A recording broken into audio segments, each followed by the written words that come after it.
ஏமா ஆத்தி கொஞ்சம் டீ வச்சு கொடுமா, தலையெல்லாம் வலிக்குது. வீட்டுக்கு நான் மருமகளா வந்தேனா இல்ல வேலைக்காரியா வந்தேனா? உங்களுக்கு நினைச்ச நேரம் டீ வச்சு கொடுத்துக்கிட்டு உங்களுக்கு சோறாக்கி போட்டுக்கிட்டு உங்க துணிமணிகள் எல்லாம் துவைச்சு போட்டுட்டு இருக்கிறதுக்கு உங்களுக்கு கை கால் நல்லா தானே இருக்கு. வேணா போய் வச்சு குடிங்க போங்க. ஏமா ஆத்தி கொஞ்சம் தண்ணி கொடுமா. அப்பா எல்லாத்துக்கும் என்னையா போடுவீங்களா? இந்த வீட்டுல நான் இருக்கணும்னு நினைக்கிறீங்களா இல்ல இங்க இருந்து போகணும்னு நினைக்கிறீங்களா? அதை கூட உங்களால எடுத்து குடிக்க முடியாது. இருங்க, இதுக்கெல்லாம் ஒரு முடிவு கட்டுறேன்.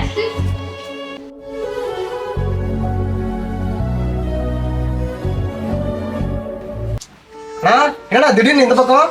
அம்மா பார்த்துட்டு போகலான்னு வந்தானா தம்பி. போன தடவை வரும்போதே சேரீ கேட்டாங்கடா, வாங்கி கொடுக்க முடியல, அதான் இப்போ வாங்கிட்டு வந்துருக்குறேன். அம்மா எங்கடா தம்பி? ஏய் ஒன்னதான்டா, அம்மா எங்கடா? என்னது கடைக்கு போயிருக்காங்களா? ஏய் ஒன்னதான் கேட்குறேன், அம்மா எங்கடா? என்ன பிரச்சனைங்க?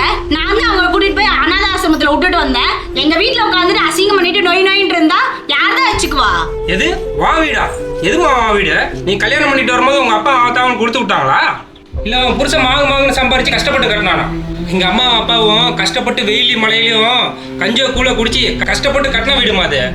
வாய் பூசாமல் சொல்கிறியாம்மா அனாத ஆசிரமத்தில் சேர்த்திட்டேன்னு சொல்லி. டேய் எந்த ஆசிரமத்தில் சேர்த்துனியோ அந்த ஆசிரமத்துக்கு ஃபோன் போட்டுக்கிறோம். உன்னை பெற்றதுக்கு 2 குத்துக்கல்ல பெற்று போட்டுருக்கலாம்டா. சார் போன வாரம் சாந்தின்னு சொல்லி ஒரு அம்மா சேர்த்துட்டாங்களா சார்? சார் அவங்க பெரிய பையனை உயிரோடு தான் இருக்குன்னு அம்மாட்ட சொல்லுங்கள் சார். சார் நான் வந்து கூப்பிட்டு போயிடுறேன் சார். நீங்களும் ஒரு பையனை பெற்றிருக்கீங்கிற மறந்துடாதீங்கடா. நாளைக்கு உங்களுக்கு இதே நிலைமை தான்டா. இந்த பாவம் உங்களை சும்மா விடாதுமா. அண்ணா அண்ணா மன்னிச்சிருண்ணா அண்ணா. அண்ணா